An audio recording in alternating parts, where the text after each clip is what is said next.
Today I'm going to show you how to make a bullroarer. Oh, wasn't quite ready.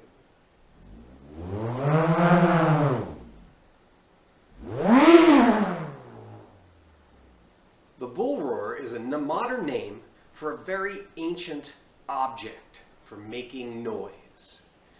The bullroarers were made as early as 20,000 years ago and have been found at archaeological sites in Europe.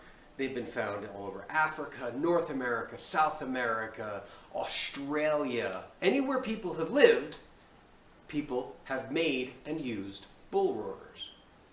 In some places, bullroarers were considered sacred religious objects. Sometimes people made bullroarers as children's toys. Sometimes bullroarers were made to communicate over very long distances because these things can get pretty darn loud.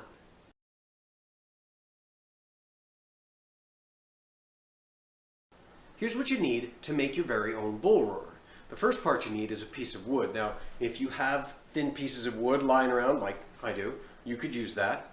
Or, if you can't get your hands on that kind of thin piece of wood, paint stirring sticks work well. If you do use paint stirring sticks, I highly recommend getting two and hot gluing them together. You need the extra weight, otherwise it doesn't make any noise. You're going to also need some string. Don't get string much thicker than this. I've tried using heavier string. They don't work then. You also need a drill. You need a drill with a drill bit to make the hole through the wood to put the string through. When you put the string through the hole, get a length of it like this.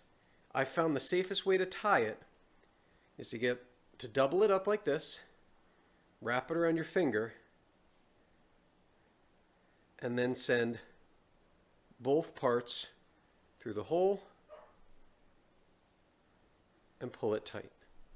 And that makes a nice secure knot.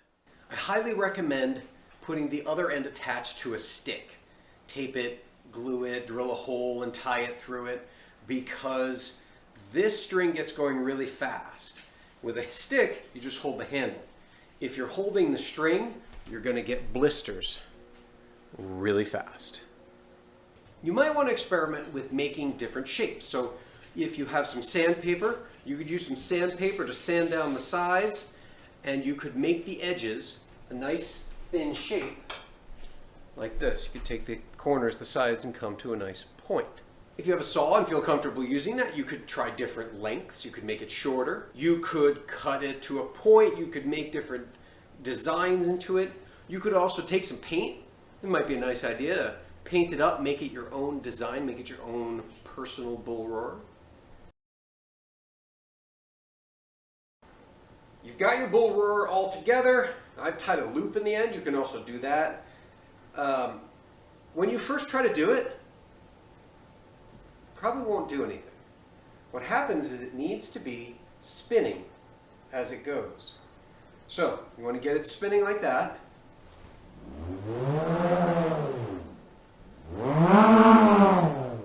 And the faster it goes, the higher the pitch it will make, so I can do.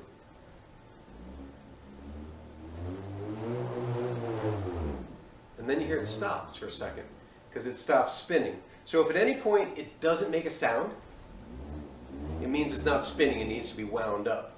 And you can either do that, you can do that by either just spinning it for a while until the string itself gets twisted up, or you can take the whole thing and you can just spin it, you can twist the rope until it starts spinning, and you're ready to go.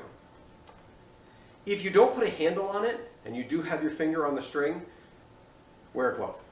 It really will wear a blister in your finger really, really fast. And the glove will help keep blisters from happening.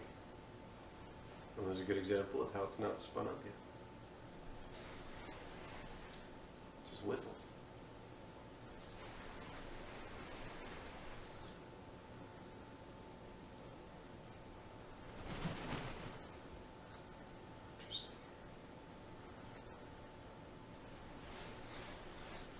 Doesn't want to be twisted this time.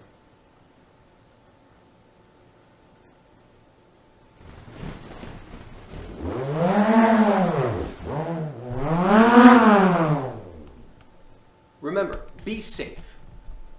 this gets going really fast. So please don't use this around people, pets, windows, friends, enemies, priceless art, lemon meringue pies, anything you don't want destroyed if you smash this into it.